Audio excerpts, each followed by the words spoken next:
भारत में रहना है तो योगी और मोदी कहना होगा।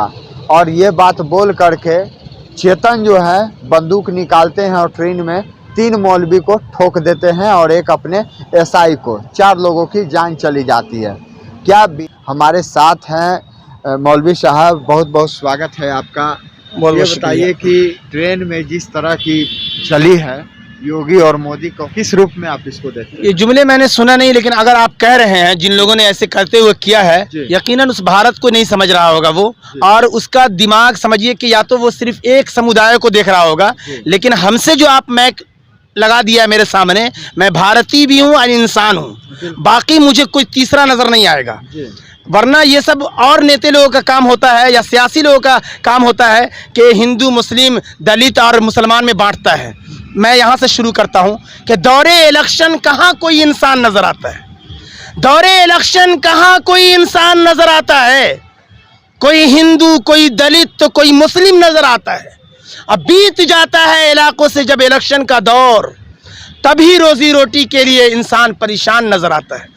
तो यकीनन जो भी कार अगर सही माने गिरफ्त में आया हो तो उसे सजा दी जाए, और हमें पूरी उम्मीद है कि खुद योगी और मोदी की पुलिस हो तो उसे बख्शना नहीं चाहिए, क्योंकि योगी को भी सबका वोट चाहिए तब उत्तर प्रदेश में वजीर आला बने हैं, और उसी तरीके से मोदी जी को भी पूरे भारत के नागरिक का वोट चाहिए तब भी। हाँ, आप जिसमें रहे, भारत की जितनी पार्टियां हैं, मैं आपको नाम लेके कह सकता हूं कि उनको समझाने के लिए कि आरजेडी के वरिष्ठ नेता हैं, और या यूं कह लीजिए सबसे बड़ा तर्जुमान बात करने में, जिसका नाम मनोज झा जी। राज्यसभा में एक लफ्ज उन्होंने कहा था कि चाहे इस देश में जितनी पार्टियां छोटी बड़ी हैं, यकीनन सब रजिस्टर्ड पार्टी हैं और सब यही की है, कोई आतंकवादी पार्टी नहीं है। तो इससे ये पता चल गया, मनोज झा जी को सुनना चाहिए, दानिश्वर सियासी लोग जो सियासत भारत में खेलते हैं, इस लफ्ज से ये पता चल गया कि भारत में जितनी पार्टियां हैं छोटी बड़ी, जिसको चाहे भारत के नागरिक को उसे वोट दे दे, और ये कोई जबरदस्ती नहीं कि उसको दे, नागरिक को कोई और जनता ही असल मालिक है। जब आपने कह दिया है कि वो घटना या कोई भी घटना हो, राज्य में जिसकी सरकार हो या देश में जिसकी सरकार हो, अगर ये घटना घटी है तो रेलवे की भी जिम्मेदारी या देश की भी ये रुबाई मेरी तरफ से कि सरकार का ये काम है, बेहतर है कि कर ले, चाहे देश की सरकार हो या राज्य की। जो मुजरिम है उसे सरकार न बख्शे, और पुलिस डिपार्टमेंट भी जो हमारा है वो हरगिज न बख्शे, ये जनता की मांग है। अरे सरकार का ये काम है, बेहतर है कि कर ले। इस देश की जनता की खबर आठों पहर ले, और अरबाबे सियासत रहे होशियार, वगरना ऐसा न हो सरकार की जनता ही खबर ले। तो जनता असल मालिक है, और दुनिया बनाने वाला बहुत ताकतवर है। अरे जिसने मारा है, चाहे किसी को, कल तो मैं भी मर सकता हूं। अरे वो मैं एक शेर बहुत मशहूर है कि मौत से किसको रुस्तगारी है। अरे मौत से किसको रुस्तगारी है? आज हमारी तो कल आपकी बारी है। जाना तो हर हाल में सबको है। जब कुछ नहीं था तो दुनिया बनाने वाला खुदा अल्लाह ईश्वर था, और जब कुछ नहीं रहेगा तब भी वो खुदा ईश्वर खुदा अल्लाह रहेगा। अरे एक जुमले से और, ताकि इंसानियत तक पहुंचाइए ये बातें कि आरा हिले छपड़ा हिले बलिया हिले ला, आरा हिले छपड़ा हिले बलिया हिले ला, ईश्वर ने खुदा ने कहा अब धरती हिले ला, अब कहाँ भागेला। जब इंसान इंसानियत का गिलाफ ओढ़े रहता है, इंसान का गिलाफ, और इंसानियत नहीं रहती है, तब यूँ कहना पड़ता है कि मैं एक रुबाई यूँ याद किया हूँ कि एक जगह हमने देखा शैतान को, एक जगह हमने देखा शैतान को खूब आराम से सोया हुआ। पूछा कुछ काम तुमको है कि नहीं, पूछा कुछ काम तुमको है कि नहीं, बोला सब सौंप दिया इंसान को। अरे कोई भी हो, ये जुमले याद रखिए, ना हिंदू बनेंगे ना मुसलमान बनेंगे, इंसान की औलाद है, इंसान बनेंगे। अरे पहले इंसान तो बन जाओ। धार्मिक होना तो बहुत बड़ी बात है।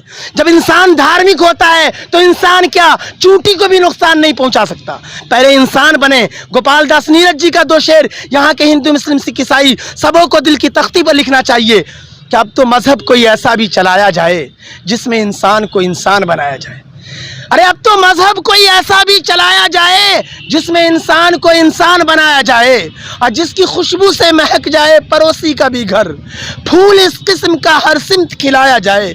आखिरी का दो शेर गोपाल दास नीरज जी, बड़े कवि, अपने मुल्क के अटल बिहारी वाजपेयी जो प्रधानमंत्री रहे और जहाँ पर आप ले रहे हैं वो अटल पथ उन्हीं के नाम से भी है, उन्हीं से 20 दिन पहले ये भी दुनिया से चले गए।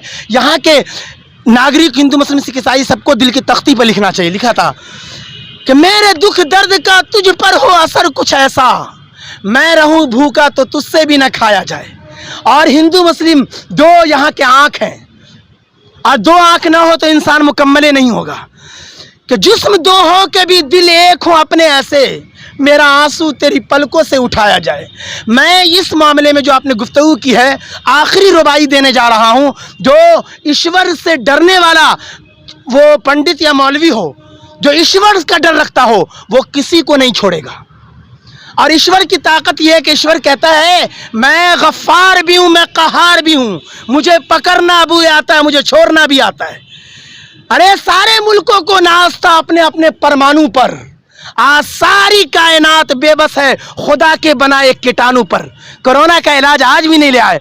दुनिया बता दी, दुनिया बनाने वाला कि बता, और बता रहा हूं आपको कि आज भी डॉक्टर सही इलाज और सही दवा नहीं बना पाई। पता ये चला दुनिया के नष्ट होने में एक चीज़ ये भी होता है कि जब दुनिया में इंसान इंसानियत को ख़त्म कर दे, इंसान के अंदर से तमीज़ ख़त्म हो जाए और इंसान बदतमीज़ बन जाए, तो प्रोफिट मोहम्मद ने कहा था क्या कि ज़लज़ले तब आते हैं जब बदकारी हुआ करती है और ज़मीन के अंदर सुखाव तब आता है जब ताजिर नाप तौल में कमी करने लगता है। तो चाहे हिंदू हो या मुस्लिम या कोई भी हो, आज बाज़ारों में डंटी मारते हैं कि नहीं, खुदा को अच्छा नहीं लगता। आखिरी रुबाई ले जाइए इस मुल्क के, चाहे वो जिस दल और जिस तरीके का जो नेता हो, सबको सुनना चाहिए और सबके लिए दुआ ही कह सकता हूँ कि जीना बड़ा मुहाल है आसान बना दे। जब ऐसी आप घटना के लिहाज से आप मुझसे ले रहे हैं तब ये रुबाई है कि जीना बड़ा मुहाल है आसान बना दे, सेहरा है वतन जंगल, सेहरा है वतन इसको गुलिस्तां बना दे फुलवारी। अरे रो रो के शबो रोज दुआ मांग रहा हूँ, रो रो के रात दिन दुआ मांग रहा हूँ, अल्लाह तू इस देश के नेताओं को और दुनिया के नेताओं को इंसान बना दे। जो घटना ट्रेन में मौलवी के साथ घटी, उसको क्या पता था कि सुबह मेरी आखिरी सुबह होगी।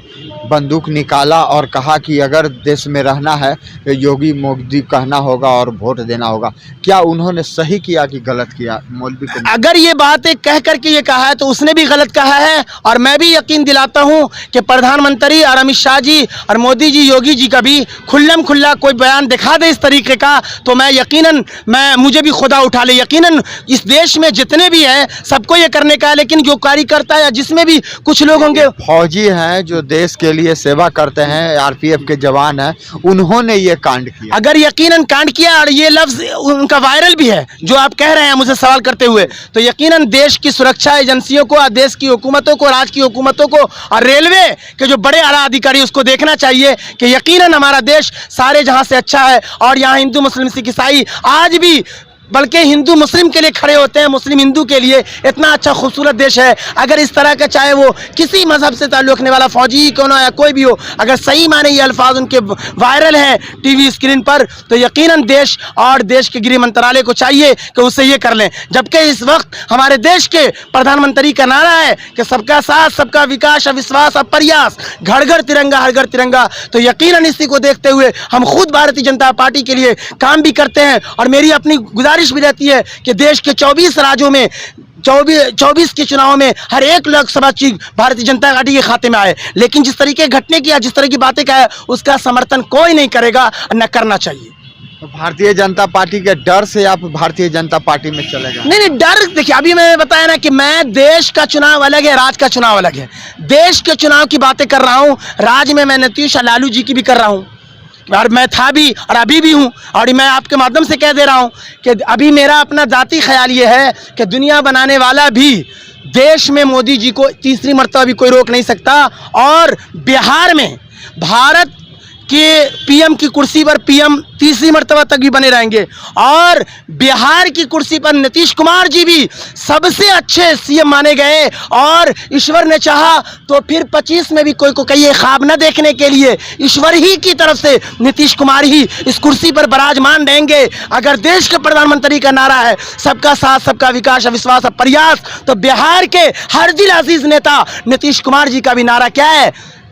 नीतीश कुमार सबके हैं, नीतीश कुमार सबके हैं। तो यकीनन मैं ममता की भी तारीफ करता हूँ ये, लेकिन अभी देश के चुनाव में ना मैं योगी के पक्ष में हूँ कि राज की पार्टी है वो, और ना मैं ममता और नीतीश के, मैं देश 24 के चुनाव की बातें कर रहा हूँ। देश प्रधानमंत्री अलग है और राज्य में कितने 29 राज्य शायद, तो उसमें अलग अलग मुख्यमंत्री है। तो जो जहाँ है वो भी ईश्वर की तरफ से बहुत अच्छा है। क्यों कि अगर मैं एक बात और खुल के कह दूँ कि देश में भी उसी की सरकार रहे, यानी मान लीजिए भारतीय जनता पार्टी का, और हर राज्य में देश के 29 या 30 कितने राज्य हैं, 29 राज्यों में भी अगर भारतीय जनता पार्टी ही का सीएम हो, या फिर यूं कह लीजिए जाए कि देश में जो है कांग्रेस की सरकार हो केंद्र में, और हर राज्य में भी उसी का सीएम हो, तो वो दिन इस देश के लिए सबसे खतरनाक दिन होगा, और उसी को डिक्टेटर बोला जाएगा। और ऐसा डिक्टेटर कि उस वक्त का ऐसी स्थिति जब बनेगी देश में, तो उस वक्त का वाकई जो पीएम होगा वो सबसे बड़ा हिटलर कराएगा। तो यकीनन ऐसा नहीं है। चलिए, तो हमारे साथ आपने इतना कीमती समय दिया, इस वीडियो को देखा, आपका बहुत बहुत धन्यवाद।